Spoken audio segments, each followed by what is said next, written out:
Hello मेरे प्यारे प्यारे बच्चों। दादी माँ कुछ स्टोरी सुनाओ ना। हाँ दादी माँ कुछ सुनाओ ना, मेरा भी मन कर रहा है।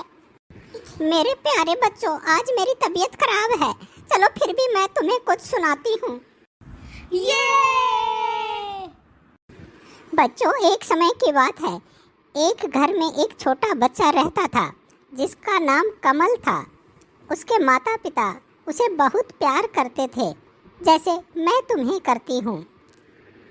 दादी माँ, हमारे मम्मी पापा भी तो हमसे प्यार करते हैं। हाँ बेटा, मैंने कब कहा कि तुम्हारे मम्मी पापा तुमसे प्यार नहीं करते हैं।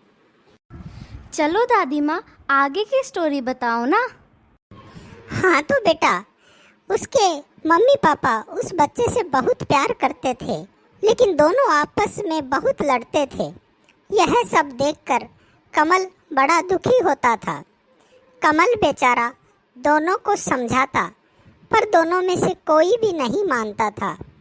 एक दिन परेशान होकर कमल की मम्मी एक बाबा के पास गई और बताने लगी कि मेरे पति मेरे साथ बहुत लड़ाई करते हैं।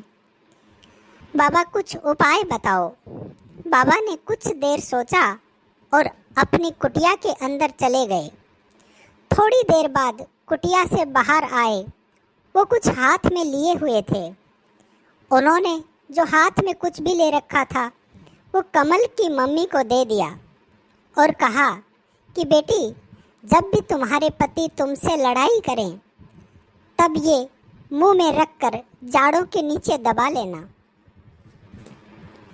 कमल की मम्मी ने अगले दिन ऐसा ही किया और कमल का पिताजी गुस्से में बोलता रहा, उनसे लड़ता रहा।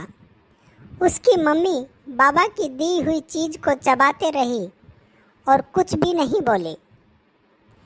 उसके पापा भी थोड़ी देर में गुस्से से बोलकर चुप हो गया। अब रोज़ाना ऐसा ही होने लगा। जब भी लड़ाई होती, उसकी मम्मी उस बाबा की दी हुई चीज़ को जाड़ों के नीचे दबा लेती। उसका पापा थोड़ी देर तक बोलता रहता और फिर चुप हो जाता, कहीं अपने काम में लग जाता। अच्छा दादी माँ, आगे फिर क्या हुआ? तो बेटा आगे क्या हुआ, उसकी मम्मी कुछ बोलती ही नहीं थी और उसके पापा थोड़ी देर लड़ाई करके बाहर चले जाते थे। बेटा, इससे सीख मिलती है कि अगर दो लड़ाई कर रहे होते हैं, उनमें से एक अगर चुप हो जाए तो लड़ाई वहीं शांत हो जाती है। बेटा, समझ में आया इस कहानी से हमें क्या शिक्षा मिलती है? बेटा लकी, तुम बताओ क्या शिक्षा मिलती है? दादी माँ, इस कहानी से हमें यह सीख मिलती है कि हमें कभी लड़ाई नहीं करना चाहिए। और अगर दो की लड़ाई होती है तो हमेशा एक को चुप रहना चाहिए। शाबाश मेरे प्यारे प्यारे बच्चों, तुम तो बहुत समझदार हो, तुम्हें बहुत कुछ समझ आ गया है। चलो अब सब सो जाते हैं हम।